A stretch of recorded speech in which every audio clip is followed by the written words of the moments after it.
On va partir du cadre juridique vers la pratique entrepreneuriale.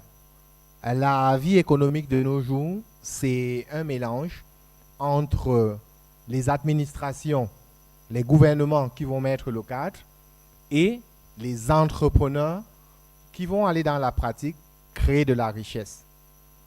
C'est pour ça que le prochain panel va poser la question de savoir comment les startups africaines favorisent l'adoption de l'IA avec peu de moyens.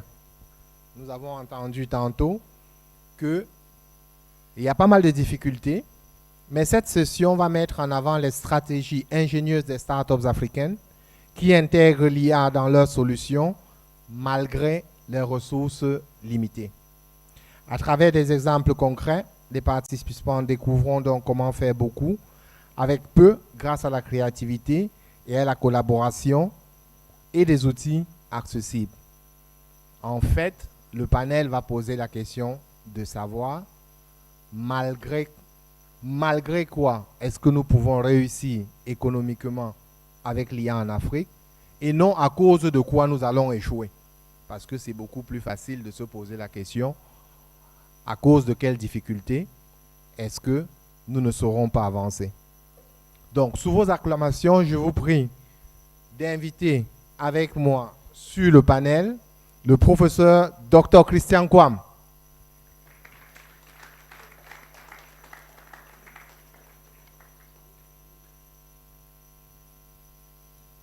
Professeur Dr Christian Kwam. Il était dans la salle il y a un moment. Je l'ai vu tout à l'heure. Regardez peut-être s'il est dans le couloir. C'est le moment. Moi, Laurent. Est-ce que moi, Laurent, est dans la salle?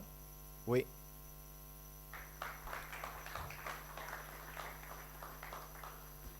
Welcome, sir. Carole Charles Konaski.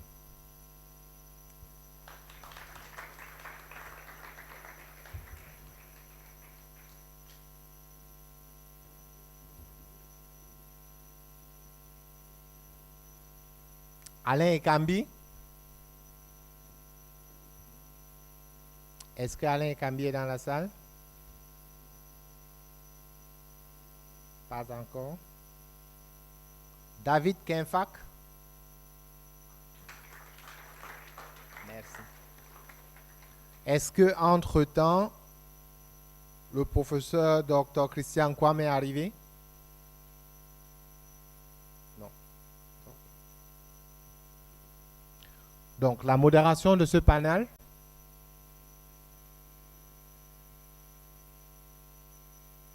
qui était prévue par Christian.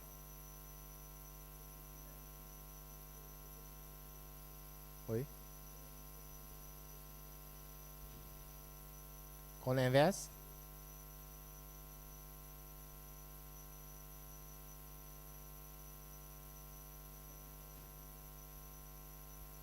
D'accord. Et ça, c'est la force de l'Afrique, hein. Nous avons la capacité d'improvisation, ce qui n'est pas toujours donné. Ce qui n'est pas toujours donné aux Européens. Donc, nous allons changer tout simplement.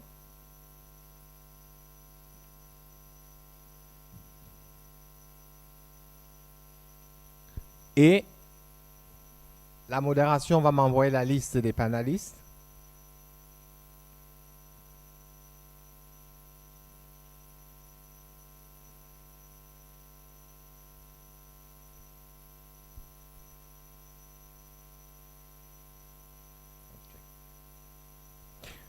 En fait, ce n'est pas que dans l'intelligence classique que ça arrive, hein. Même dans l'intelligence artificielle, c'est connu, c'est déjà connu entre-temps chez les spécialistes, que quand l'intelligence artificielle n'a pas suffisamment de données, mais tient absolument à atteindre des objectifs, elle commence à produire des résultats qui n'ont pas de sens. C'est ce qu'on appelle l'hallucination. Les spécialistes, de quoi est-ce que je parle? Et c'est pour ça qu'il est important d'avoir des compétences qui nous permettent de vérifier les résultats produits par l'IA. Parce que oui, l'IA a cette capacité d'improvisation qui peut être fatale. Mais nous, en Afrique, on maîtrise la capacité d'improvisation. Donc, pour nous, ce n'est pas un problème. Ceci étant, nous allons donc partir sur le prochain panel. Alors, qui est un panel très charmant avec des dames. Le titre, She-Build AI, Women Driven Diversity, Power and Innovation. Donc, je vais inviter Nathalie Njungwe. Sous vos applaudissements, s'il vous plaît.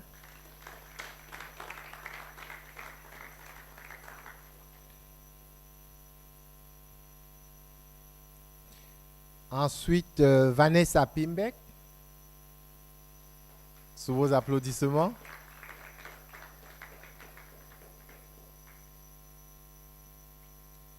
Jerry Sabine.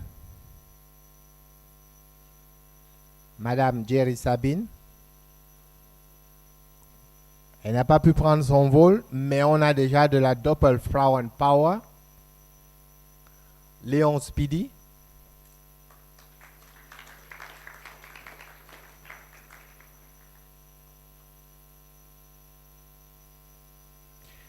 Et étant donné que nous sommes une conférence panafricaine,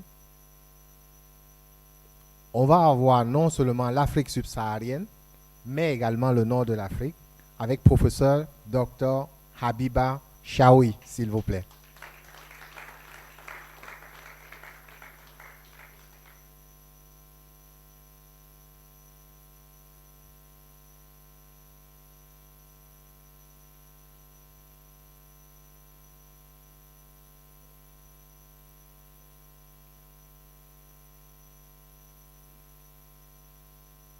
Sous vos applaudissements, cette Frauen, Woman Power, va donc commencer les travaux, le temps que la modératrice se prépare, et je lui transmets le micro avec plaisir.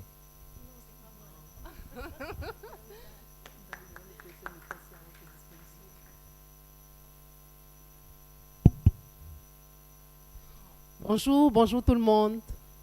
Bonjour, très chers panélistes. Bonjour, mesdames d'influence, mesdames d'impact. Justement, nous sommes là en ce jour pour parler justement de l'IA. Ces femmes-là qui œuvrent dans ce secteur qui jusqu'ici est dominé par les hommes. Donc, il est important déjà d'applaudir pour ce panel. Voilà. Je suis Marlise Nathalie Njungwe. J'ai donc le plaisir de modérer ce panel dédié à She-Build AI. Ces femmes d'impact, ces femmes qui œuvrent au quotidien pour l'essor de l'intelligence artificielle sur le continent africain. Ces femmes justement qui, dans leurs activités, ont intégré l'IA qui est aujourd'hui la révolution en marche. C'est une course désormais mondiale à l'intelligence artificielle et puis le genre. C'est vrai que mon prédécesseur parlait de genre, avait un souci avec le genre, mais aujourd'hui nous sommes à faire la promotion justement des femmes parce que oui, elles font partie justement de la population, elles sont plus de la moitié de la population. Et il serait donc important qu'elles puissent peser véritablement de tout leur poids pour l'essor de l'intelligence artificielle sur le continent africain. Alors sans plus tarder, je vais vous présenter ces charmantes dames qui m'accompagnent en ce matin. Nous avons donc Vanessa Pimbek. Elle est spécialiste en sécurité alimentaire, nutrition, de santé publique et data. C'est ainsi chez Katie. Elle œuvre à l'insertion entre santé publique, données et AI. Bonjour, très chère dame. Bonjour, ma chère. Et puis, on va passer à une autre intervenante. Elle, c'est professeure Habiba Chaoui, professeure d'informatique à ENSA de Kenitra, experte en cybersécurité et technologies avancées. Elle dirige également plusieurs masters en sécurité des systèmes et technologies mobiles.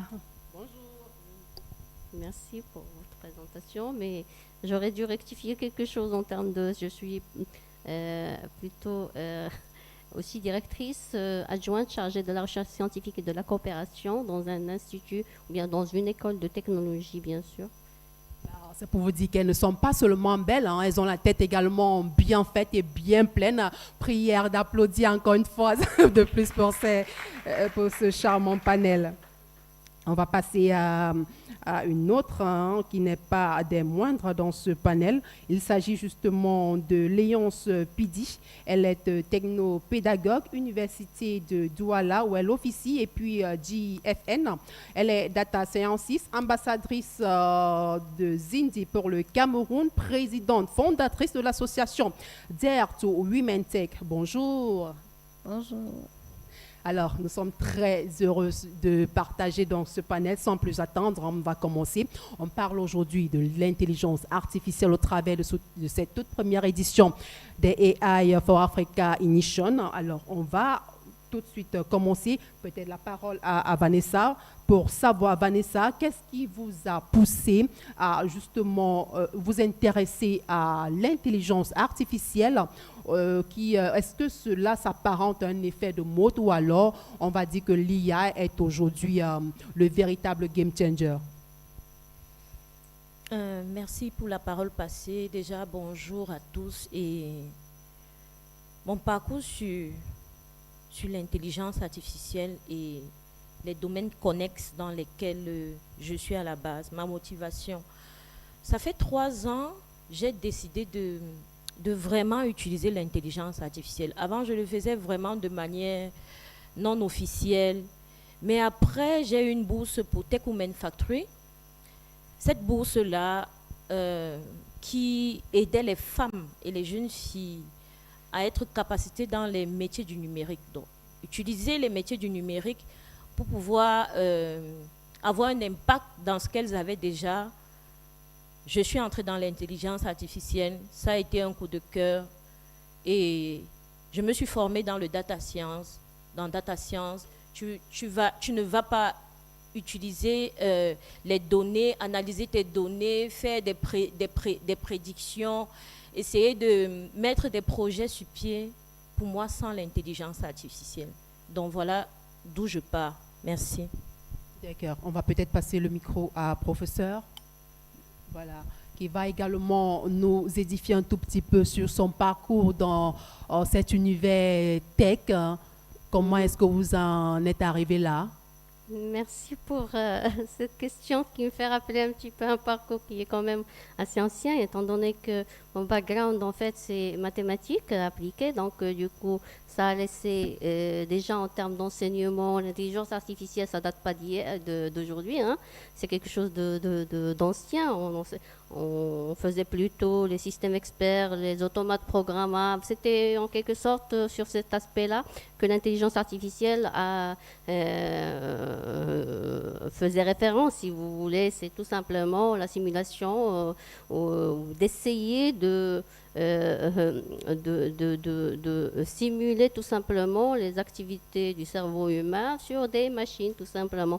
D'accord? Donc, je peux dire que cette intégration de l'intelligence artificielle, ou plutôt comment j'exploite maintenant l'intelligence artificielle, ça date depuis la formation, ça fait maintenant, je ne peux pas revenir sur...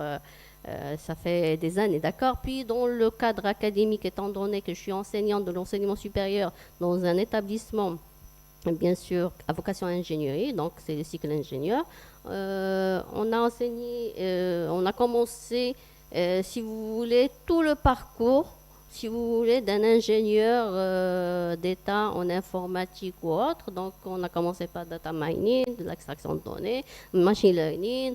C'est juste ce qui concerne le traitement de données, si vous voulez, d'accord?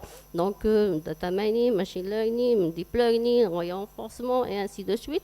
Et ce qui a été aussi utilisé dans le domaine de la recherche. Donc, en tant qu'enseignant-chercheur, d'accord? L'enseignement volet pédagogique, donc tout ce qui est en relation avec la technologie. Et puis, dans le côté recherche, c'est un domaine qui est en perpétuel changement, d'accord? La technologie Elle avance, elle prend toute son allure, tout simplement, avec un essor incroyable. Donc, l'intégration de l'intelligence artificielle dans le domaine recherche, selon des axes, bien sûr, de mon intérêt ou bien de l'équipe et du laboratoire, on s'est retrouvé qu'avec les outils que peut offrir l'intelligence artificielle, une fois intégrés, adaptés, bien sûr, créer d'autres intelligences artificielles, d'autres algorithmes, d'autres solutions. Donc, c'est ça la recherche, c'est aussi de voir l'existant et essayer d'apporter une valeur ajoutée avec le potentiel, bien sûr, des chercheurs pour exploiter des pistes et apporter des solutions. Donc, du coup, je me trouve dans le domaine de l'intelligence artificielle, pas uniquement, je parle parce que ça reste, entre autres, c'est la technologie en elle-même. D'accord ? Et alors, je reviens sur votre question que tout ce qui est technologie, il est resté plus réservé à... C'est pas uniquement le problème en Afrique, c'est un problème universel.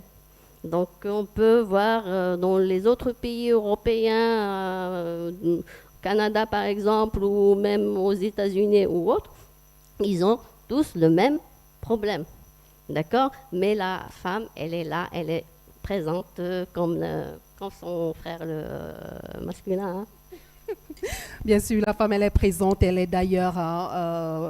nous sommes d'ailleurs plus nombreuses que les hommes, hein, ça il faut le dire. Hein, c'est un secret de polichinelle désormais. Ça, la femme, elle est plus intelligente même que les hommes. Alors, une aussi qui flirte avec le monde universitaire, eh bien, c'est Léonce Pidi. Vous êtes technopédagogue du côté de l'université de Douala. Vous êtes également data scientist, analysis, et puis vous êtes ambassadrice des Indies pour le Cameroun. Alors, au regard de ces différentes casquettes, comment est-ce qu'aujourd'hui vous parveniez donc à lier déjà vos différents profils et puis l'intelligence artificielle?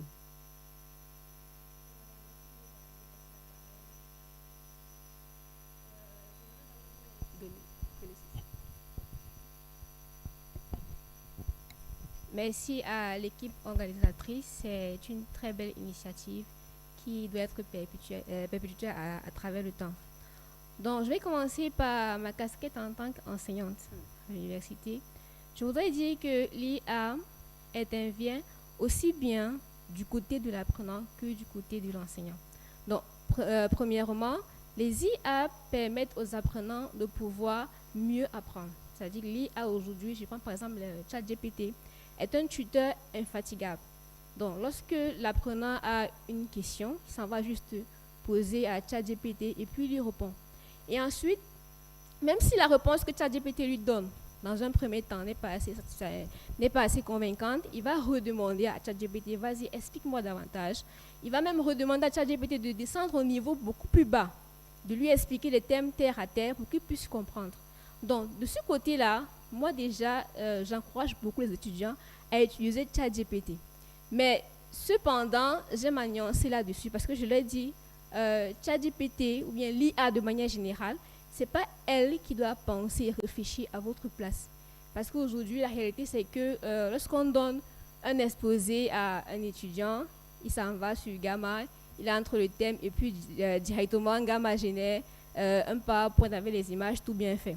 Donc, c'est de faire comprendre en fait à l'apprenant qu'aujourd'hui, il peut utiliser l'IA dans son apprentissage pour pousser, pour aller beaucoup plus loin. C'est-à-dire quand on lui donne un thème d'exposé, qu'il ne sait pas par où commencer, il ne sait pas comment est-ce qu'il va tenir, sur quel bout de fil il va tenir, il s'en va sur ChatGPT poser des questions pour pouvoir avoir une ouverture d'esprit en fait, les différents axes par lesquels il peut aborder le problème. Maintenant, du côté de l'enseignant, moi particulièrement, comme vous l'avez dit, je suis enseignante à l'université de Douala et je vais revenir un peu sur le panel précédent. Il faut noter aujourd'hui que les universités camerounaises font beaucoup d'efforts sur le volet de l'IA, particulièrement à l'université de Douala. Ça fait 3 ans aujourd'hui qu'on a déjà commencé à intégrer carrément l'apprentissage de l'IA et particulièrement dans la filière informatique. Il y a un cours que je donne au niveau 3 intitulé Logique et intelligence artificielle. Donc, quand je vais préparer mes cours, généralement, je m'en vais sur ChatGPT. Je pose des questions à ChatGPT. Comment est-ce que tu penses que je pourrais approfondir cette notion? Comment est-ce que tu penses que je pourrais aborder cette notion? Et beaucoup de collègues aujourd'hui, particulièrement ceux qui enseignent dans les matières littéraires, ne savent pas l'utiliser. Et je pense qu'il faut pouvoir vulgariser ça. Pourquoi? Parce que si on observe bien les universitaires qui sont présents, parce que moi j'ai fait Douala et Yaoundé, généralement, lorsqu'un enseignant prend une matière à dispenser, donc la première année, l'enseignant va s'appliquer à mettre sur pied un bon syllabus. Il va monter les notes de cours, il va monter un bon support de cours qu'il va distribuer aux étudiants. Mais le problème, c'est que 2 ans, 3 ans, 4 ans après, on reste avec le même support de cours, on reste avec le même syllabus, au point où on taxe ça de fax, c'est-à-dire qu'il y a le bord de l'enseignant qu'il faut absolument avoir. Donc je pense que l'IA pourrait venir aider les enseignants à pouvoir dynamiser le cours, changer les contenus, créer de nouveaux exercices pour ne pas toujours rester sur les mêmes contextes. Donc maintenant, en tant qu'ambassadrice Zindi pour le Cameroun, déjà j'ai accepté d'être ambassadrice Zindi pour le Cameroun parce que Zindi c'est une plateforme qui n'est pas assez connue chez nous ici au Cameroun. Donc Zindi en fait c'est une plateforme qui permet aux data scientists africains de pouvoir discuter ensemble, de pouvoir faire des hackathons. Et puis il y a des cours gratuits, des certifications gratuites que Zindi offre aux étudiants. Donc il est question ici de pouvoir vulgariser ces métiers qui sont liés à l'IA là, data analyst, data scientist, data engineer. Et donc ça passe par la couche la plus basse, c'est-à-dire il faut aller toucher les étudiants, il faut aller toucher même les élèves. Donc c'est dans cette logique-là que nous organisons des formations, des hackathons pour pouvoir sensibiliser la jeunesse aujourd'hui et particulièrement les femmes à travers des To Be Women in Tech pour leur faire comprendre que les métiers de la technologie, tout ce qui est lié au STEM, ce n'est pas que pour les garçons. Les femmes aussi peuvent s'intéresser à ça et émerger là-dessus. Les femmes peuvent également s'intéresser à cette révolution technologique qui est en marche dans le monde. Voilà. Ce n'est pas qu'en Afrique, c'est partout dans le monde, la révolution qui est en marche. Et puis, on ne saurait parler après ce parcours inspirant de nos panélistes, de ces femmes. On va parler à présent de ces obstacles à l'émancipation des femmes, à l'intégration justement de la technologie. Parce que oui, on l'a si bien dit, les femmes, elles sont nombreuses, plus que les hommes, ça je vais le répéter pour énerver, au risque d'énerver certains. Mais maintenant, les femmes également, selon les statistiques de l'ONU, sur une personne sur 5 présente dans ce secteur est une femme. Aujourd'hui, il est donc question de parler de ces barrières, de ces choses-là qui entravent justement l'accès des femmes à l'outil informatique ou alors à cette numérisation qui est en marche sur le continent africain. Alors, Vanessa, je vais tout de suite te demander, selon toi, qu'est-ce qui aujourd'hui constitue ce frein-là à l'émancipation des femmes pour ce qui est de la recherche technologique? Merci pour la parole donnée. Imaginez une jeune Camerounaise passionnée par les ordinateurs, rêvant de créer sa propre application ou de travailler dans la plus grande entreprise technologique. Aujourd'hui, ce rêve reste assez difficile. Les chiffres parlent d'eux-mêmes. Nous avons moins de 35% de femmes en Afrique qui sont dans les domaines technologiques. Lorsque nous allons dans des formations, la plupart du temps, sur 10 personnes, nous allons voir peut-être 3 femmes. C'est encore bas. Déjà, il faudrait motiver les femmes à pouvoir s'intéresser au métier du numérique, de la technologie et qui va avec l'IA. Il y a des zones vraiment défavorisées où il y a des femmes, parce que les femmes, comme on disait tout à l'heure, sont vraiment nombreuses, où elles n'ont jamais vu un ordinateur. Il y en a qui peuvent avoir des téléphones, mais pas des smartphones. Et même celles qui ont des smartphones, elles ne connaissent pas encore qu'il faudrait utiliser l'intelligence artificielle à de bonnes fins. En dehors de ça, nous tous, nous avons un souci, par exemple, de connexion Internet au Cameroun. Carrément de tout ce qui distribue la connexion. Si on veut parler de connexion Internet, le domaine transversal qui court juste après, c'est ENEO. Donc, il faudrait pouvoir résoudre ces problèmes-là. Il faudrait pouvoir encourager la jeune fille, je pense même dès le bas âge, même les enfants. Parce qu'il y a par exemple des start-up ou alors des formations où on a commencé à intégrer l'apprentissage de tout ce qui est numérique, de l'intelligence artificielle aux enfants. C'est tellement beau de voir un enfant qui utilise l'intelligence artificielle et qui peut te créer quelque chose. Chez nous, par exemple, à Kaisti, déjà, je veux préciser que je suis là pour l'association Lego Science, parce que je suis aussi bénévole chez Lego Science et aussi dans plusieurs autres associations, que ce soit internationales ou nationales. Je prends le cas de Kaisti. Nous formons, par exemple, des jeunes enfants de 6 à 17 ans dans les domaines du numérique, que ce soit l'utilisation de l'intelligence artificielle, la numérique, la robotique, vraiment ce qui est technologique. On les encourage à pouvoir utiliser l'intelligence artificielle pour pouvoir trouver des solutions dans la société. Imaginez alors que les femmes, parce que les femmes ont tellement de poids de travail sur le dos. Nous allons voir nos mamans. C'est la maman qui s'occupe vraiment du ménage. Le papa, lui, la majorité du temps, il va chercher l'argent, il revient. Si la femme pouvait l'outil technologique pour pouvoir créer des solutions à tout ce qu'elle rencontre comme problème dans la société. C'est vrai que lorsqu'on parle de technologie, on parle d'intelligence artificielle. Oui, c'est l'informatique. Mais ma formation à Tech Women Factory, par exemple, ça m'a permis de savoir qu'on pouvait prendre tous les domaines et y intégrer la technologie et l'intelligence artificielle. Avant, moi, j'étais agriculture, je dois aller au champ. J'ai été chef de projet dans des exploitations agro-pastorales à Baïgon, c'est entre Fumban et Fumbot. Je portais mes bottes, je vais porter ma tenue de champ, je vais au champ. Après, je me suis dit, non, moi, je ne vais pas rester au champ toute ma vie. Je dois avoir ma famille, je dois m'occuper de ma famille. Et s'il faut aller très loin, qu'est-ce que je vais faire de mes enfants? J'ai dit, bon, je vais faire la transformation agroalimentaire. Je suis également ingénieur agroalimentaire. Je suis allée me former en agroalimentaire. J'ai dit, ok, ça peut me permettre de ne pas aller très loin de ma famille, de pouvoir transformer mes produits, de pouvoir créer une entreprise avec. Mais après, je suis quelqu'un qui aime découvrir et quelqu'un qui aime chercher un peu plus loin. Je me suis dit, ça ne suffit pas. Qu'est-ce qu'il faut faire? Bon, les gens ont mangé, mais après, quel est le devenir dans leur organisme? Je suis entrée dans la nutrition. Mais pas la nutrition simple clinique. J'ai décidé de faire la nutrition communautaire, santé publique.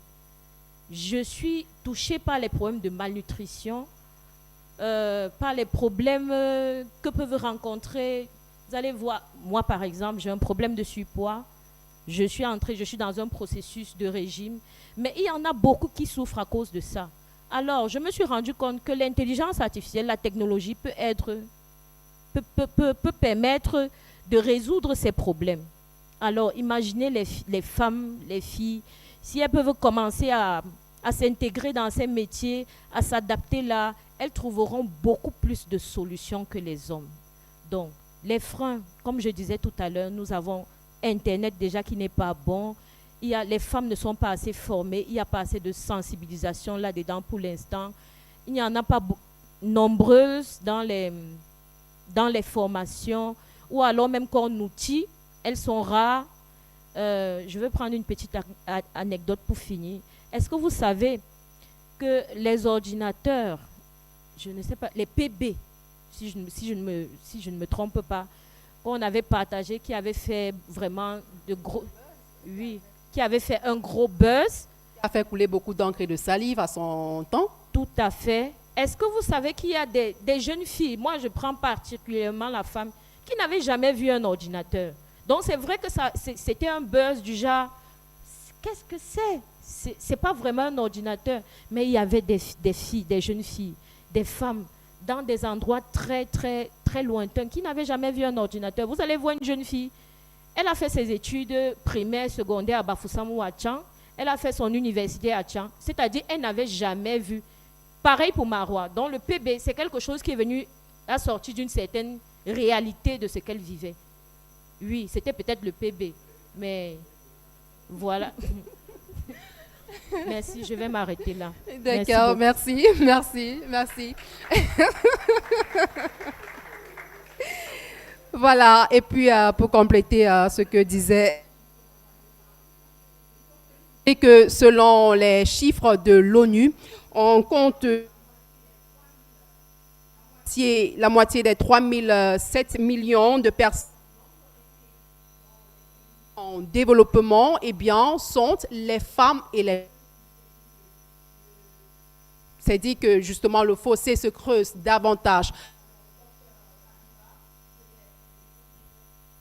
Je vais justement m'intéresser à vous en tant qu'universitaire, comment aujourd'hui intégrer ou alors comment asseoir des programmes à même justement de participer à l'émancipation des jeunes pour ce qui est des femmes bien sûr, des jeunes filles, pour ce qui est justement des technologies innovantes telles l'IA.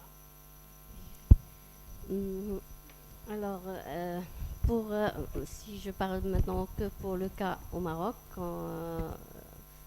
c'est tout simplement parce que c'est déjà intégré plus ou moins dans le parcours depuis le primaire, c'est-à-dire dans la formation elle-même. Parce que les décideurs, ils ont compris que la fille comme ou bien les femmes comme l'homme, ce sont des acteurs principaux dans le développement du pays, d'accord? La femme en tant que acteur principal, il joue un rôle très très important et depuis toujours dans la société, dans la maison, dans le travail, et ainsi de suite. Ça va de soi. Donc on comprend quand même que la place de la femme, c'est pas uniquement à faire à la cuisine, comme on disait ici au Cameroun à une certaine époque. Elle le fait. Donc elle a un challenge d'équilibrer entre la partie privée, sa vie privée et personnelle, et aussi sa vie professionnelle. Elle a l'ambition aussi de progresser, c'est la montée en carrière, de progresser, d'avancer, parce que quand même, elle se sent assez compétente, elle a d'apporter de plus pour la société, d'accord? Donc c'est question aussi de personnalité. Un environnement qui doit l'encourager, mais c'est quel environnement, de quel environnement on parle? On parle bien sûr ça commence déjà par la famille et ainsi de suite, d'accord? Alors le problème, c'est au Maroc, je pense qu'on est sur la bonne route. Si ça continue comme ça, ok, c'est bon. La preuve, c'est que je suis là et je donne juste l'exemple, combien d'enseignants-chercheurs juste au niveau de mon établissement. Je ne parle pas université, les autres établissements rattachés ou autres. Donc on peut voir que le pourcentage de femmes dans l'enseignement supérieur, il est très important par rapport. Donc il est quand même correct, d'accord? Si je ne prends que le secteur de l'enseignement supérieur. Lorsque je me mets, ou plutôt je fais un cours pour une filière donnée, il y a une promotion qui entre, la majorité ce sont des filles. Ça montre que l'intégration de tout ce qui est technologie, dans la formation, il va depuis, bien sûr, le jeune âge ou bien le bas âge, comme vous le dites, d'accord? Donc, le problème, par contre, que j'aimerais bien sûr soulever pour la femme plutôt marocaine, je le vis en tant que femme, d'accord? Responsable, c'est la responsabilité. Comment une compétence, elle a beaucoup à apporter, d'accord? Il est reconnu en termes de compétences, on sait qu'elle peut faire plus, mais elle reste quand même lésée en termes de poste de responsabilité, c'est-à-dire aller dans le cercle décisionnel. D'accord? Ça n'empêche, elle impacte et elle influence la prise de décision. Parce que derrière, il y a un travail qui se fait dans les coulisses. D'accord? Donc, comment promouvoir, comment essayer de rehausser, si vous voulez, la participation, encourager la participation de la femme dans la prise de décision de manière claire. Bon, si vous avez une idée sur le gouvernement, par exemple, marocain, on trouve quand même il y a que des femmes ministres, d'accord. Et il y a des équipes qui travaillent dans des centres très pointus où il y a la majorité, ce sont des femmes. Donc il y a un progrès qui se fait, mais on espère toujours à ce que on ne parle plus femmes-hommes, mais on parle compétence qui va travailler le pays, qui va travailler les objectifs du pays, qui va travailler pour améliorer le bien-être de sa société et de son environnement, d'accord. Donc je pense que j'ai plus ou moins répondu à cette question, d'accord. Sachant que ça m'a émotionné le parcours de madame, parce qu'effectivement, c'est question de caractère aussi.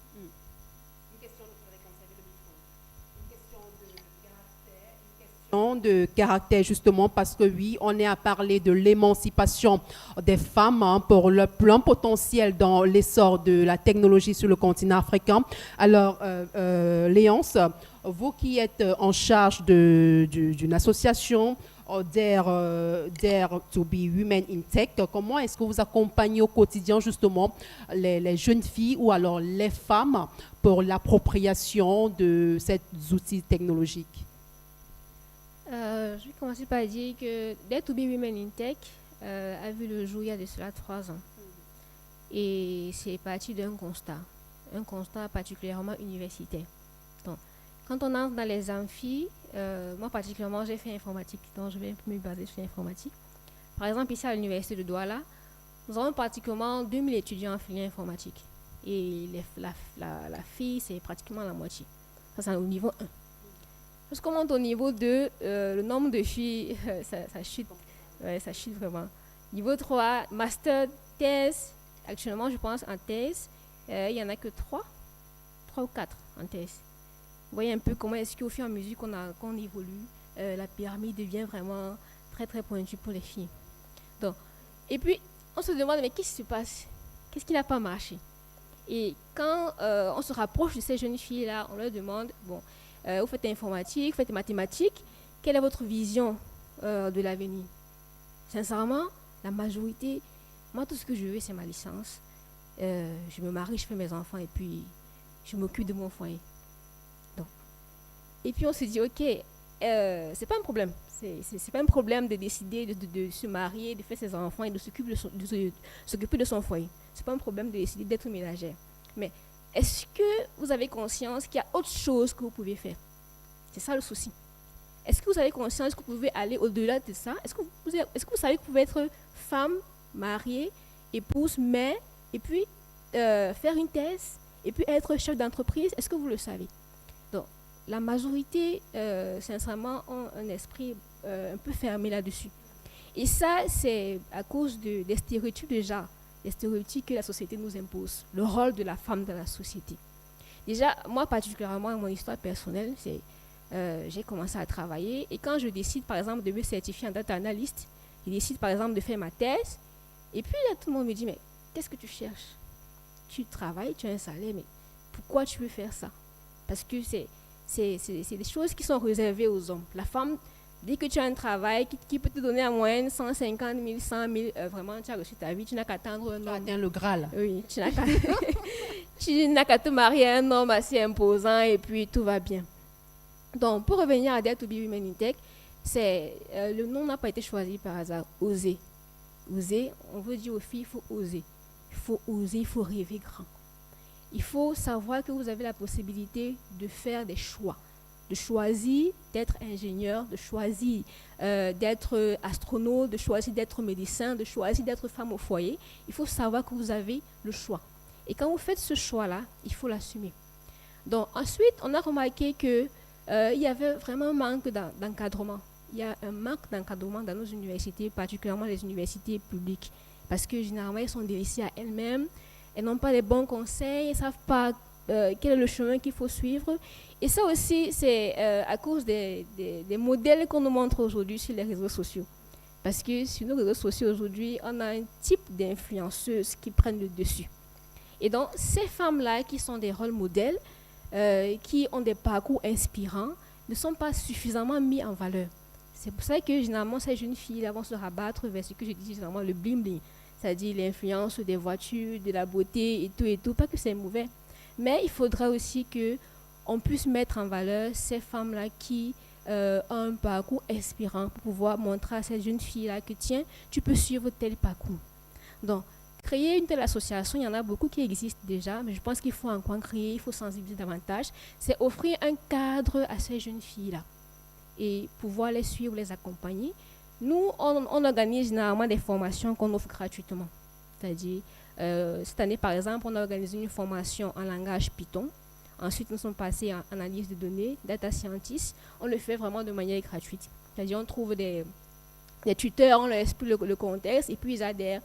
Et malgré ça, il faut voir comment est-ce que c'est la bataille pour que les filles viennent même. C'est-à-dire, de manière gratuite, on vous offre une formation, mais elles ne sont pas vraiment enthousiastes à la formation.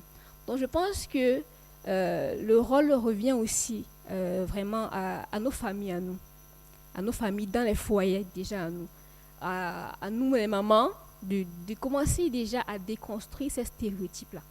C'est-à-dire, par exemple, de dire tout ce qui est dû est réservé aux garçons. C'est-à-dire, quand un garçon pleure, on dit tu pleures, pourquoi tu pleures? Est-ce que tu es une fille? Un peu comme si les pleurs sont réservés aux filles. Hein, et de montrer à la fille que non, si c'est lourd, ne porte pas, tu es une femme. De dire à l'homme, non, si c'est lourd, tu dois porter, même si c'est lourd, comment tu dois porter. Donc, en fait, c'est de dire, quand on éduque nos filles aujourd'hui, de leur dire, vous avez le mental. Si c'est dur, vas-y, fonce. Essaye encore. Rien n'est dur. Donne-toi tous les moyens. Si tu pleures, pleure. Ne pleure pas, il faut être forte. Donc, je pense que c'est vraiment un travail communautaire, un travail qu'on doit revoir à la racine. Et c'est même pour ça que Dare to Be Women Tech a décidé de s'installer vraiment dans les établissements. Donc, en créant des clubs, là, on a un club au lycée, dans les lycées, pour pouvoir commencer à sensibiliser la jeune fille vraiment à la base. C'est-à-dire la tech, ce n'est pas réservé pour les mathématiciens, pour les informaticiens. C'est dans tous les domaines, que tu sois littéraire, que tu fasses dans le droit, il faut t'intéresser à la technologie. Et particulièrement l'IA aujourd'hui intervient dans tous les domaines. Et j'aime souvent lui dire, à l'époque, on disait, celui qui est illettré, c'est celui qui ne sait pas lire, c'est celui qui ne sait pas écrire. C'était ça l'illettré. Aujourd'hui, l'illettré, c'est celui qui ne sait pas utiliser l'outil numérique. Quand tu ne sais pas utiliser Word, un ordinateur, tu regardes et tu dis, mais tu ne sais pas allumer un ordinateur. Et je dis, demain, dans un futur très proche, l'illettré sera celui qui ne sait pas utiliser les outils d'intelligence artificielle. Donc, il faudrait que tout le monde s'y mette vraiment à partir de la base, comme l'a dit ma copanéliste.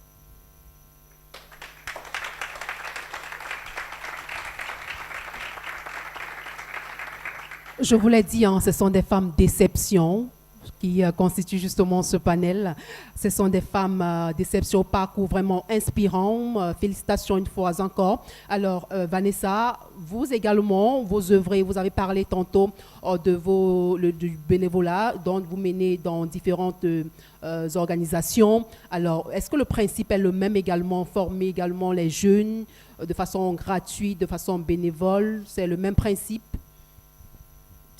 C'est pratiquement le même principe parce que déjà pour faire des cours aujourd'hui, il y a certains cours où pour les faire, vous allez demander à des parents de payer pour les jeunes. Je dis l'informatique, même il y a plein de parents qui ne comprennent pas encore ce que c'est. Encore des métiers de la technologie avancée, de l'IA. Donc, pardon. Du coup, s'il faut faire payer les jeunes, il faut faire payer les parents pour ça, ça devient difficile. Ou alors à des prix vraiment onéreux. Qu'est-ce qu'on fait? Il y a aussi des possibilités de chercher des financements. C'est vrai que les financements, c'est rare, c'est dur, mais je pense que jusque-là, le problème, c'est avoir la bonne information. Où est-ce que je trouve le financement? Comment est-ce que pouvoir le trouver? Pour pouvoir mettre un projet sur pied, pour pouvoir former les jeunes gratuitement. Donc le financement nous aide à payer ce qui est niveau matériel, niveau concevoir, niveau... Et puis les jeunes, ils viennent, ils se font former. Ou alors c'est des prix onéreux parce que vous et moi, nous savons que parfois, lorsqu'on t'a donné quelque chose gratuitement, tu ne le prends pas à sa juste valeur. Parfois, il faut que tu payes un peu le prix pour pouvoir savoir que ça, c'est important pour moi. Et pouvoir le faire. Donc, c'est un peu ça avec les formations, par exemple, chez nous.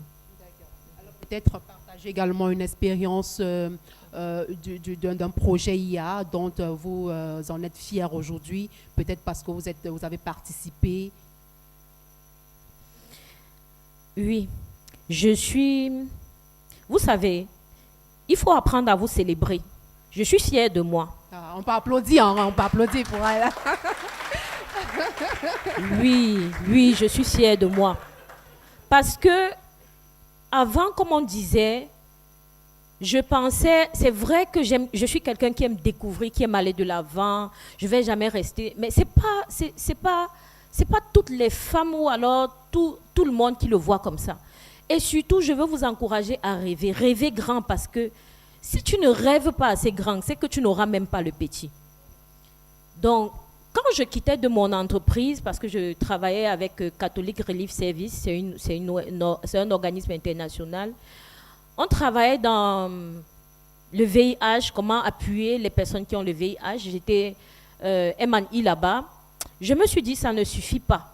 Je veux quelque chose de plus. Je veux être project coordinator. C'est-à-dire, c'est ça que je voyais, je croyais que c'était trop. Mais lorsque j'ai fait cette formation-là, Tech Women Factory, c'est-à-dire ma vision s'est encore élargie et ma vision s'élargit chaque jour. Maintenant, c'est mettre mes propres projets sur pied pour pouvoir trouver des solutions à des problèmes qu'on rencontre chaque jour dans la société. Et cette vision-là, cet engouement-là, ce travail-là, ça m'a permis avec des partenaires de mettre un projet sur pied que nous appelons Nutrimboa.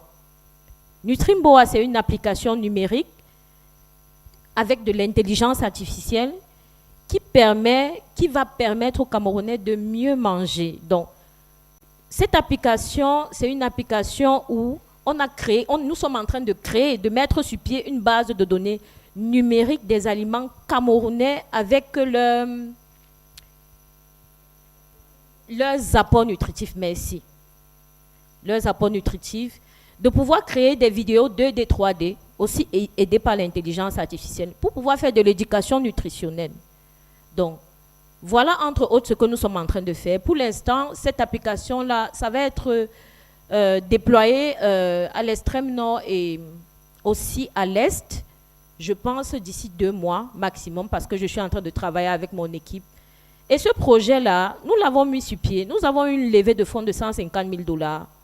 Pourquoi? Parce qu'on a osé rêver grand, parce qu'on est sorti des petits rêves qu'on avait. On s'est dit, on peut. Et entre autres, je suis en train de chercher d'autres financements. Et en dehors de ces financements, je me retrouve en train d'être volontaire pour la Fondation Rockefeller, pour l'OMS. Il y a des questions pour lesquelles on m'appelle. Il y a une semaine, j'ai été shortlistée pour un masterclass avec United Nations, plus particulièrement la FAO, pour former des jeunes innovateurs technologiques dans les systèmes alimentaires dans le monde entier. Donc, voilà, je suis fière de moi. Et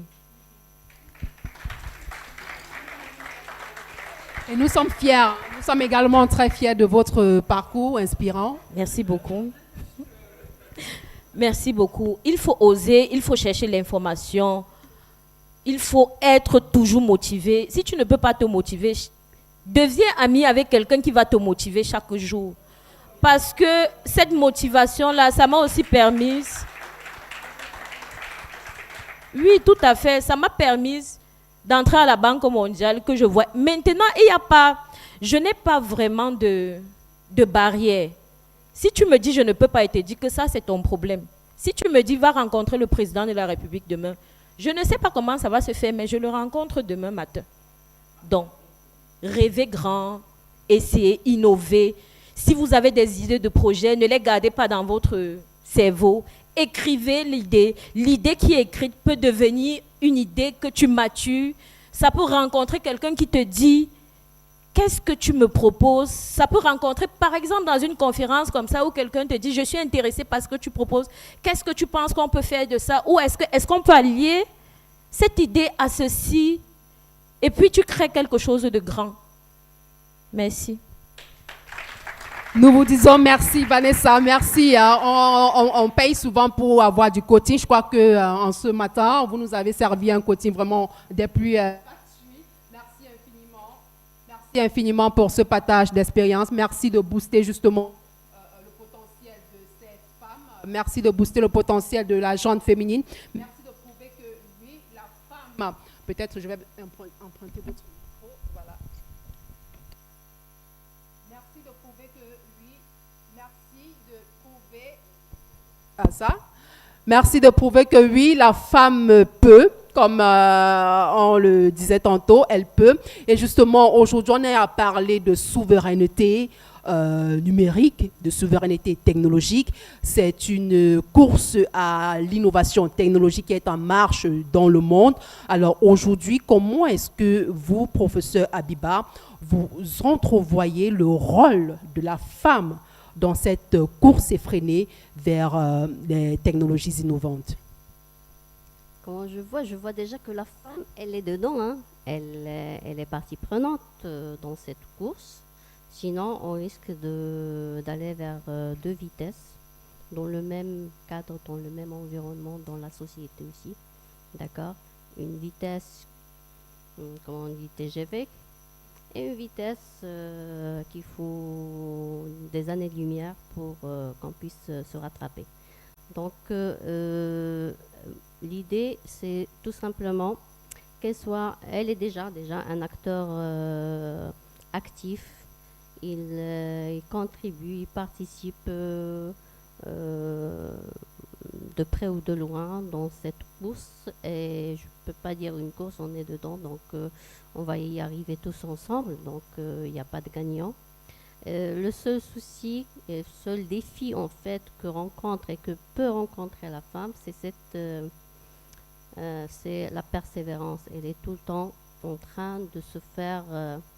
Elle essaye de se faire de se positionner alors qu'elle n'a pas besoin de ça. Elle a ses propres compétences techniques, académiques, sur le plan personnel et ainsi de suite. Donc normalement, elle a besoin juste d'un, comme il l'a dit, il ne faut pas utiliser le mot impossible. Tout est possible dans la vie. Il suffit d'avoir des objectifs et travailler sur ces objectifs. Quelqu'un disait il faut viser la lune, au pire des cas, vous allez attraper les étoiles. Ouais, c'est mon devise en fait, c'est ce que je dis assez souvent. Et en fait, on y arrive et on réussit ce qu'on fait. Et on n'a pas besoin de reconnaissance parce que vers la fin, ce sont les résultats qui prennent, ce sont les résultats qui priment, pardon. Et donc, ce sont les résultats finaux qui parlent de nous en tant que femmes. Et sincèrement, j'aime pas faire cette différence entre hommes et femmes parce qu'on est des acteurs actifs et on a notre mot à dire, quel que soit notre genre, si vous voulez, et on peut aller de l'avant. Donc, la femme, elle a beaucoup de choses à donner et il faut qu'elle s'implique aussi dans cette marche vers la technologie, comme j'ai dit, sinon on est sur deux vitesses et ces deux vitesses, ils ne sont en aucun cas bénéfiques pour la société, pour le pays, pour l'Afrique et pour le monde entier, d'accord? Donc, je ne peux que encourager toute jeune fille, toute femme d'aller vers la concrétisation de ses rêves. Je reviens sur une des choses qu'a soulevé madame, c'est que souvent en fait une jeune fille elle passe aux enseignements supérieurs, il décroche une licence, un master, puis il opte pour une vie plutôt tranquille. C'est ça, et cherche la facilité. C'est pas mauvais, hein? C'est pas mauvais.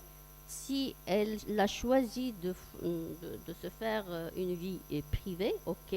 Mais avec le temps, si elle est consciente de ce qu'elle a, elle a des rêves, elle arrivera aussi à les concrétiser. Et il y en a beaucoup de cas sous cette forme-là. C'est-à-dire, ils choisissent d'interrompre leurs études, faire leur vie privée. Ils reviennent aussi pour s'inscrire en thèse. Et ils sont des collègues à moi, donc ça peut arriver. des ingénieurs aussi, ils stoppent avant d'intégrer le marché du travail, ils peuvent aller faire leur... Parce que effectivement, et le problème par la suite, c'est juste de trouver un juste milieu entre la vie privée, la vie personnelle et la vie professionnelle, et faire séparer les deux, parce que ce sont deux choses qui doivent se faire en parallèle, mais sans qu'elles soient convergentes vers la fin. C'est-à-dire, rien ne fait influencer ou impacter le bon déroulement de l'autre, si vous voulez, d'accord? Mais il faut rester vraiment optimiste, et c'est la vie. On est dedans, qu'on le veuille ou pas. La femme, elle a sa place, il faut qu'elle le garde, et il faut qu'elle s'impose avec ses compétences et son caractère, sa personnalité. D'accord? Voilà, donc la femme a des compétences. Voilà, vous allez maintenir le micro. La femme a des compétences, il faut aujourd'hui qu'elle puisse s'assumer, voilà, parce que oui, des compétences, elle en a. Et puis ce panel constitué des femmes intelligentes, des femmes inspirantes, des femmes d'exception, était donc justement pour montrer le rôle de la femme dans la diversité, le rôle de la femme dans le progrès, le rôle de la femme dans l'innovation, le rôle de la femme dans la tech en Afrique. Oui, les pesanteurs, il en existe encore. On parlait des stéréotypes, on parlait justement de nos traditions patriarcales qui sont des entraves à l'émancipation véritable de la femme. Hein. Mais je pense que les choses aidant, je crois qu'on est en train de marcher vers cet idéal où la femme peut parler d'égal à égal pour ce qui est peut-être de cette révolution technologique qui est en marche. Vous en êtes la preuve, mesdames. Hein. Si le doute existe encore, vous en êtes la preuve que oui, les femmes peuvent, il suffit juste d'oser, comme l'a si bien dit Vanessa, croire en soi, croire en ses rêves, viser grand. Voilà, on n'a rien à perdre, lançons-nous, mesdames. Voilà donc qui va peut-être refermer cet échange entre les différents panélistes hein, pour ce qui est de cet appel chez Bull AI. On va à présent passer à l'interaction avec vous, public. Nous allons procéder par une série de 3 questions. On va prendre en série 3 questions. Alors, vous allez vous lever, vous présenter, décliner votre fonction et puis adresser votre question à l'un des participants.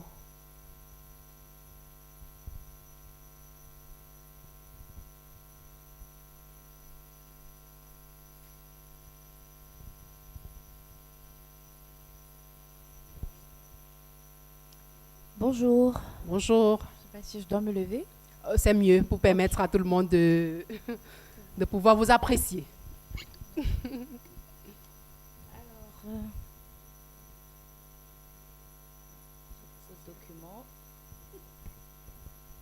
Alors, bonjour tout le monde. Bonjour chers panélistes. Je me présente. Je suis Kenon Gimaji Fanny, épouse Noah, acteur numérique, woman techpreneur, CEO de WinDigitech. Alors, j'ai une question pour Léonce Pédi, que je connais bien. Alors, vous avez dit, Léonce, tout à l'heure que vous permettez à vos étudiants d'utiliser l'IA, notamment ChatGPT, pour pouvoir les aider à suivre leurs cours. Bon, moi, ma préoccupation, c'est de savoir si ce ne serait pas un frein pour le développement intellectuel de ces étudiants-là, puisqu'on sait qu'aujourd'hui, l'IA est une vraie facilité. Donc, du coup, peut-être des étudiants n'auront plus envie vraiment de réfléchir comme à l'époque, où on faisait vraiment tourner les neurones à pouvoir rédiger, que ce soit des exposés ou quoi que ce soit. Donc là, ça peut être, je pense, peut-être quelque part un petit danger sur le plan scolaire. Merci. On va peut-être prendre en série ou alors préférer directement répondre à... D'accord. Merci pour la question, c'est une très belle question. Et c'est même un débat, un très grand débat dans le milieu universitaire. Donc, j'aimerais dire que je les autorise ou pas, ils l'utilisent. Donc, c'est pas, ils n'ont pas besoin de mon autorisation pour le faire, ils le font déjà.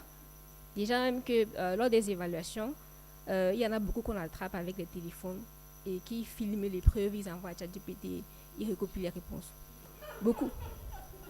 Beaucoup sont traduits comme ça de discipline à cause de ça. Beaucoup.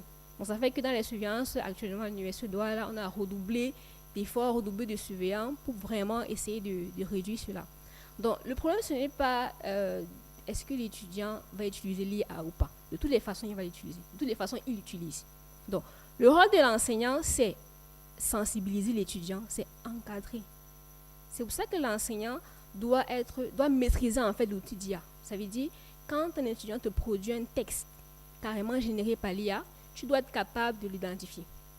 Donc, moi, j'ai des présentations, quand ils viennent devant moi, je leur dis, ça, c'est l'IA. Et je leur montre, je dis, ça, c'est l'IA. Ça, c'est pas toi. Donc, aujourd'hui, on ne peut pas se passer de l'IA, ils ne peuvent pas se passer de l'IA.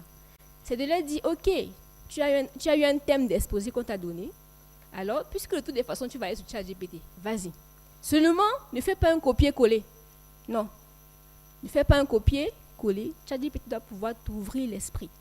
Et puisque j'enseigne aussi du machine learning, beaucoup, lorsqu'ils ont un problème de code, ils partent taper sur ChatGPT. Hein, et après, ils me disent, ChatGPT manque trop. Il manque trop. Parce que le temps que tu passes à débugger le code de ChatGPT, ce temps-là, tu aurais pu t'asseoir, écrire ton code tout doucement, le compiler et il marche. Donc, le but, c'est d'encadrer ces étudiants-là, de les faire comprendre que l'IA ne doit pas réfléchir à leur place et de sensibiliser les enseignants vraiment dans toutes les matières, pas qu'en informatique, littérature, etc. Il faut qu'ils sachent qu'il y a un outil qui permet en quelques secondes de générer une réponse qui a l'air parfaite. Parce que quand vous prêtez attention à ce que ChatGPT génère comme contenu, vous vous rendez compte qu'il y a des cookies à l'intérieur. Donc, juste pour résumer, c'est de dire que l'étudiant doit pouvoir utiliser ChatGPT comme un outil pour aller au-delà, pour ouvrir son esprit. D'accord. On va poursuivre. Il y avait des doigts. D'accord.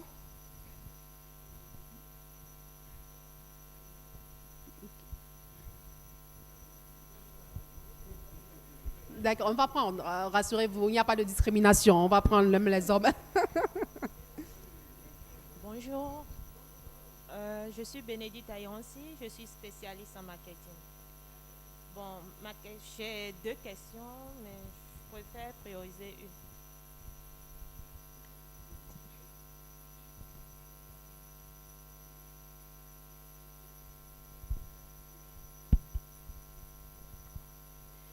Ok, ma première question concerne l'empowerment des femmes. Donc, elle est celle-ci. Comment faire de l'IA un outil d'empowerment réel et non un simple effet de mode réservé à une élite tech? Quel exemple d'impact social concret pouvez-vous nous citer? Parce que c'est vrai, il y a plein d'associations et tout, mais moi, je me rends compte aujourd'hui, madame, je n'ai pas gardé le nom, toutes mes excuses, mais elle a parlé de Dare to Be. C'est une association que je ne connaissais pas, par exemple.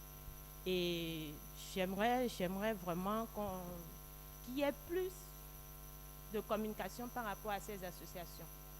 Parce qu'on a dit, les filles aujourd'hui, notre société ne nous permet pas, à nous les femmes.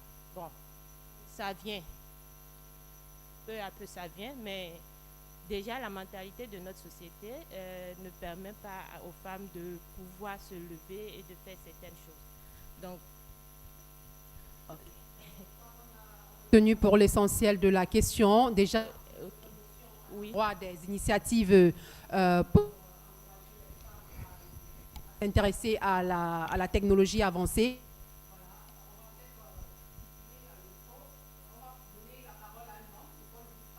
Parce que c'est un panel de femmes, on a fait la part belle.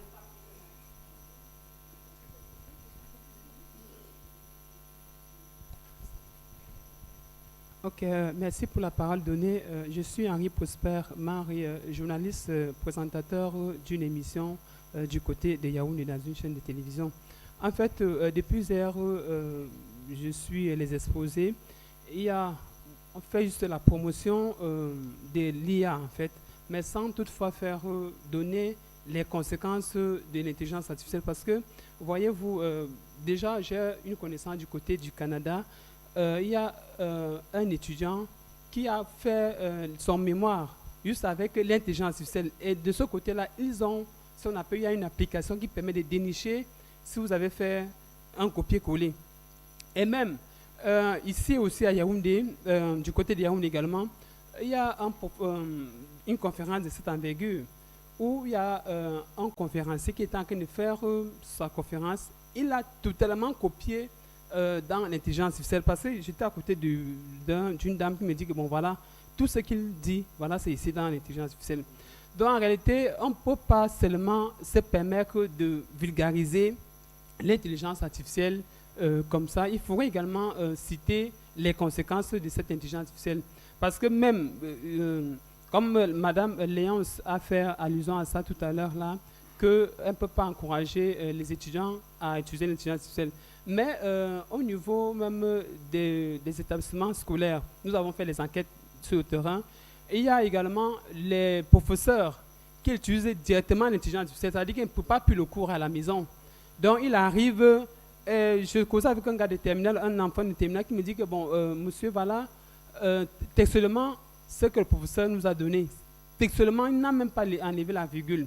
Donc en réalité, on doit vraiment sensibiliser déjà les utilisateurs de l'intelligence artificielle. Ben, ça va faire la paresse, ça va créer la paresse chez nos jeunes enfants ou alors chez nos jeunes frères. Merci. Une contribution qu'une question. Et puis, on voit également. Et puis, il existe aujourd'hui le test ou alors le prompt ou alors l'IA ou si c'est le travail.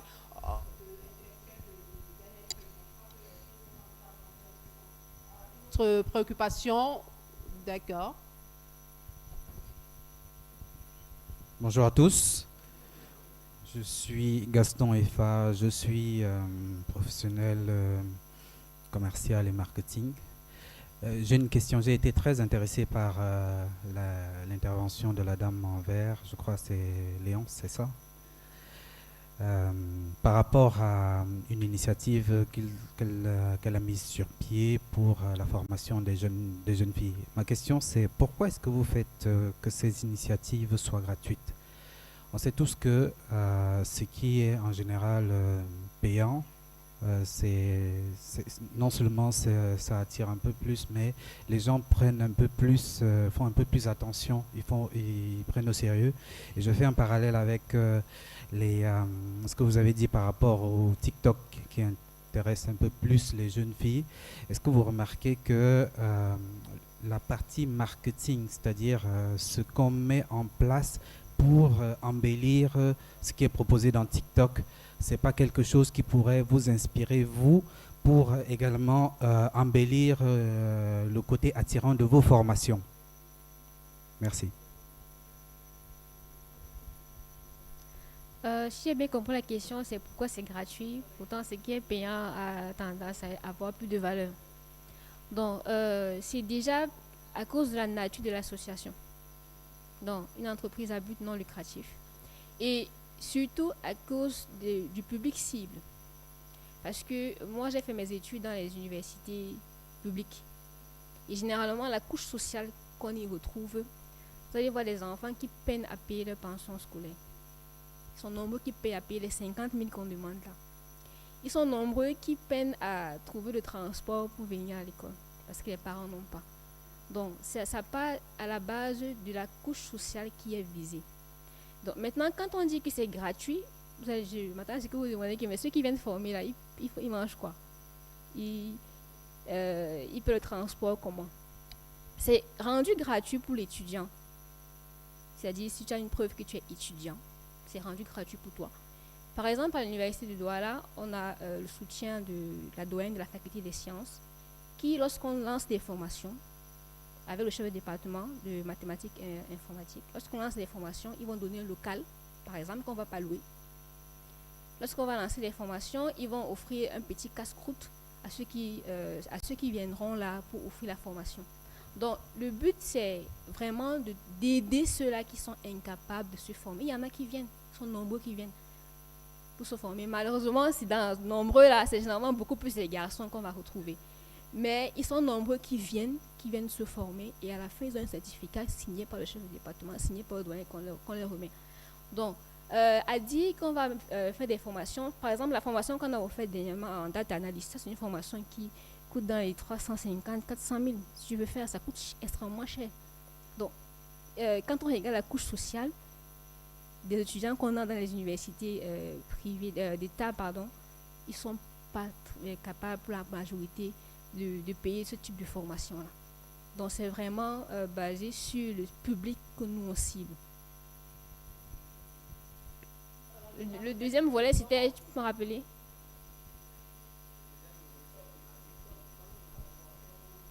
Ah oui, le côté TikTok. Déjà, l'association a une page LinkedIn, sur LinkedIn ou sur Facebook. Maintenant, le côté TikTok, moi particulièrement, je suis désolée, mais je n'ai pas TikTok dans mon téléphone. C'est un réseau social que je n'affectionne pas beaucoup. Si, on le fait. C'est que je vous ai dit qu'on a une page LinkedIn, on a une page Facebook, si on le fait. Alors, il y a Dr. Abika qui souhaitait également, mon chéri, apporter quelques éclairages par rapport à la question.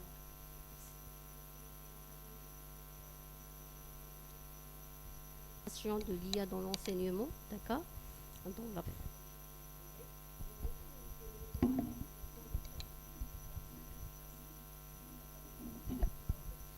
Et il y a d'autres outils qu'on peut utiliser, mais l'essentiel.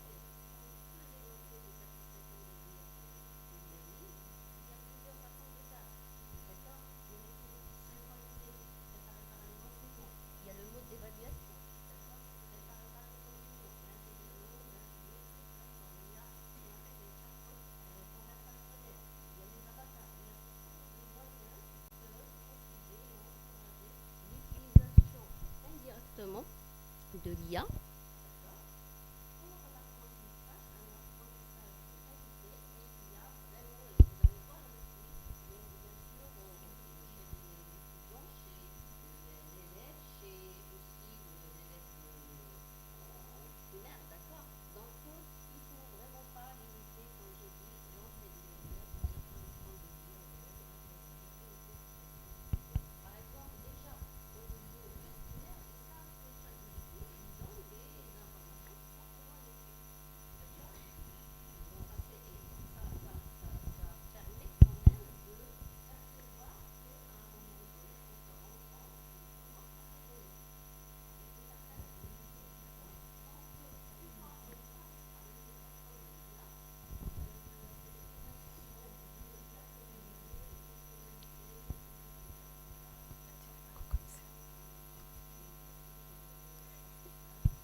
Ou bien respecter certaines règles, tout simplement, en termes de la production scientifique. Un chercheur, il a rédigé un papier, un article avec des résultats. Il y a une tolérance. 20%, 25%, c'est pas grave si vous prenez avec ChatGPT. Mais qu'il soit quand même, je dis pas ChatGPT, c'est-à-dire l'IA, tout simplement. Donc il y a une flexibilité, une tolérance, parce que c'est dans le process de la collecte de données et d'informations que vous êtes en train de faire votre étude d'analyse, de comparaison ou autre. Donc ça va de soi, d'accord? Donc il tolère quand même un pourcentage, c'est pas grave si c'est déjà en utilisant un des outils de l'IA, d'accord? Donc c'est juste les bonnes pratiques qu'il faut exploiter et appliquer dans l'utilisation de l'IA. D'accord, on va permettre à Vanessa de placer un mot justement pour clore cette session. Alors, au jeune homme qui parle de TikTok, qui parle de formation, pourquoi elle est gratuite, je voudrais déjà vous dire que pour pouvoir se payer une formation dans le numérique, dans la technologie, c'est pas donné à tout le monde, c'est cher. C'est vrai que nos écoles publiques offrent, j'ai envie de dire, la gratuité entre parenthèses. Parce que l'école, ce n'est pas 50 000. L'État prend en charge, j'ai envie de dire, pratiquement 750 000 minimum. Et vous payez 50 000 là. Comme je disais, c'est seulement à titre onéreux. Et vous allez voir les formations professionnelles, ceux qui offrent des formations professionnelles, vous allez voir ces cours-là, vous allez voir les mêmes cours, peut-être à 1,5 million. Donc, si tu as l'occasion pour une association à but non lucratif de pouvoir offrir ces formations-là, on dit qu'il n'y en a pas déjà beaucoup de femmes, par exemple, dans ces domaines, de pouvoir encourager la femme. Pourquoi ne pas? Ça, c'est d'un TikTok. Pour moi, ce n'est pas un réseau social professionnel. Ou alors, c'est professionnel, mais beaucoup plus adapté, vous allez voir, à l'Asie. Quand vous voyez, par exemple, les Asiatiques, vous allez voir, ils font beaucoup plus la promotion, je ne sais pas, de la technologie, de ce qu'ils créent. Et puis, je vais vous dire, TikTok ou alors d'autres réseaux sociaux te proposent ce que tu vas voir, ce dont tu vois chaque jour en fonction de tes préférences. Qu'est-ce que tu as commencé à voir plusieurs fois? C'est un peu comme le cluster. Si on se rend compte que vous avez une femme qui est enceinte, qui entre dans un magasin, elle commence à acheter les couches jetables, c'est-à-dire vous allez voir dans ce rayon-là, on va mettre un berceau, on va mettre tout ce qui concerne l'enfant. C'est pareil. Vous allez voir les jeunes d'aujourd'hui, beaucoup sont dans des... On va danser sur TikTok. Alors, ça va te proposer toutes les musiques que tu veux. Dès que tu finis l'un, ça propose l'autre. Ça va venir peut-être entre 3 danses, ça te propose un cours sur l'intelligence artificielle. Dès que tu passes vite, ça continue de te proposer les musiques. Donc, ce n'est pas un humain, c'est une machine qui apprend chaque jour et il apprend par rapport à ce que toi, tu veux qu'il apprenne. Parce que c'est un homme qui a créé ça. Merci. D'accord, merci.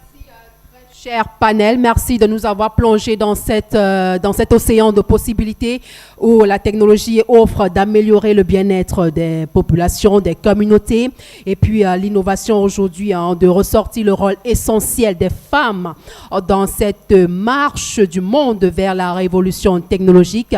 Vous êtes la preuve que oui, les femmes peuvent, elles osent d'ailleurs. Merci, très chère dame. Je rappelle qu'on était en compagnie de Vanessa Biebeck et puis professeur Dr Abiba Chaou. On avait également Léonce Pidi pour constituer donc ce panel chez Build AI. Merci à vous, mesdames. Et merci également au très cher public.